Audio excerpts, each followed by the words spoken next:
And if you are to think about it, this is more or less what the flipped classroom model is about, without really getting into the labeling of what a flipped classroom model about. I'm going to outline some characteristics here that have to do with Bloom's taxonomy.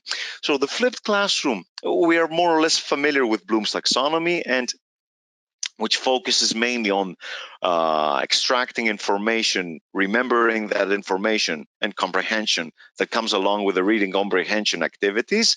And all the way up, we think about all these activities that have to do with thinking outside the box, critical thinking, questions, and so on and so on and so on. Now, the flipped classroom model actually turns that pyramid around, bottom up, or actually, the bottom is the summit, let's say, more or less. And we are asking them in this situation to have access to info before the class, so during the class or after the class, to get into the more creative part. And this is something that we could do with the activity that has been mentioned before. So getting them to work on an activity that has to do with evaluating a specific leaflet or recommending the ideas of a different leaflet means that they must have done some of the research on the back on the Yosemite National Park that is included here, and get into the process of creativity in class. So probably this reading comprehension activity might have been done at home, and get them to focus, make use of this information, not to be tested on how well they perform with the reading comprehension activity, but how they've actually managed to make use of that information and implement it in a newly assigned project.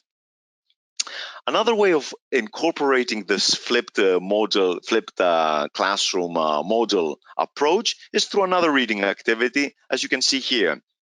Getting the students to be divided into small groups and writing some questions on the board. These are again included in the teacher's book. So yes, there is the text here. Maybe you are asking the students to just read the text and then try to find out what is the tallest steel roller coaster in the world? What is the fastest roller coaster in the world? What is the steepest roller coaster in the world? So here in this occasion, apart from explaining the word of steep, you're actually challenging them to come up and to search for information that is definitely Googleable, and they are able to supply. You're not directly asking them what is the meaning of word steep, but they need, in order to answer this question, they need to have understood what steep means. So, I mean, this is the main idea behind this. And this is how the flip model is incorporated in this occasion. Another way is by getting access to material like short videos. Definitely, they require training, but this training happens while you are incorporating this model more and more. In order to do that, though, because students require training, of course, you need to give it in doses. It's got to be short. And of course, you've got to take into account what is the age group, how difficult it is for that specific age group, or according to the demands of the course, to have this flip model approach focusing on. I know that, for example, when you are having students taking exams and they are close to taking those exams, yes, you're going to be focusing a lot on exam type activities and helping them to work out their prepare them for them to sit their exams.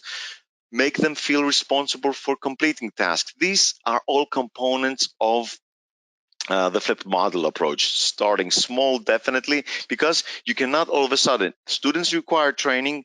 One of our fears is that students do not have that necessary experience in order to them to be able to work all of a sudden if you decide to incorporate a flipped model approach and get them into groups in class. So you need to start small with brief questions and start to give them the idea by just responding to a challenging warm-up question. Maybe do it in groups. I'm going to give you 1 minute, and in 1 minute, do your research or meet with your group, your 3-member group or your pair, and try to come up with answers.